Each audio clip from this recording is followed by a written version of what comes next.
নমস্কাৰ সকলোকে স্বাগতম জনাইছোঁ। আজি ডিএছচিৰ অফিচিয়েল ৱেবছাইটত এখন অতি গুৰুত্বপূৰ্ণ নটিচ আহিছে আৰু সেই নটিচখন হৈছে আমাৰ GT/PGTৰ টেটকাম ৰিক্ৰুইটমেণ্ট টেষ্টত যিসকল PWD কেণ্ডিডেট উত্তীৰ্ণ হৈছিলে তেখেতলোকৰ মেডিকেল টেষ্টৰ বাবে।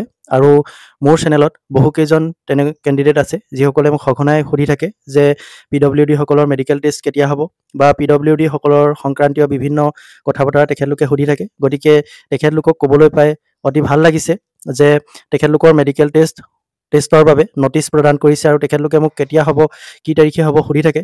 আৰু তেখেতলোকক মই কৈ থাকোঁ যে অতি সোনকালে আপোনালোকৰ মেডিকেল টেষ্ট হ'ব। আৰু সেই অনুসৰিয়ে আজি ডিএছচিৰ অফিচিয়েল ৱেবছাইটত এইখন নটিচ আহি পৰিছে। এই নটিচখন আপোনালোকে মোৰ স্ক্ৰীণত দেখা পাইছে নিশ্চয়।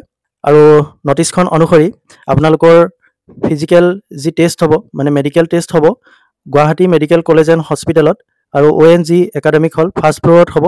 আৰু সময়টো হ'ব 10 বজাৰ পৰা। আৰু তাৰিখবোৰ আপোনালোকৰ ইয়াত তলত লিষ্ট দি দিছে। সৰ্বমুঠ 198 গৰাকী GT আৰু PGT দুইটাৰে ইয়াত কেণ্ডিডেটসকলৰ নাম আছে।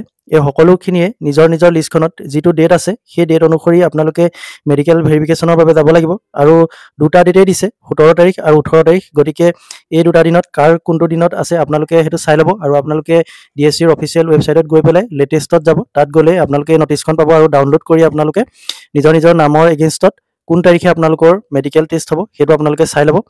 আৰু আপোনালোকৰ যি এপইণ্টমেণ্ট লেটাৰ ডিষ্ট্ৰিবিউশ্যন চেৰিমনি, এই এপইণ্টমেণ্ট লেটাৰ ডিষ্ট্ৰিবিউশ্যন চেৰিমনিটো অতি সোনকালে হ'ব। 17 আৰু 18 তাৰিখে আপোনালোকৰ মেডিকেল টেষ্ট হৈ যোৱাৰ পাছতেই হয়তো আপোনালোকৰ 22-23 মান তাৰিখে আপোনালোকৰ হয়তো এপইণ্টমেণ্ট লেটাৰ ডিষ্ট্ৰিবিউশ্যন চেৰিমনিটো পাতিব। 25 তাৰিখৰ আগতেই আপোনালোকৰ এপইণ্টমেণ্ট লেটাৰ ডিষ্ট্ৰিবিউশ্যন চেৰিমনিটো হোৱাৰ সম্পূৰ্ণ সম্ভাৱনা আছে। গতিকে আজিৰ ভিডিঅ'টো ইমানেই আছিলে। এই ইনফৰমেশ্যনটো দিবৰ বাবে ভিডিঅ'টো প্ৰস্তুত কৰিলোঁ। গতিকে আজিলৈ ইমানেই, ধন্যবাদ।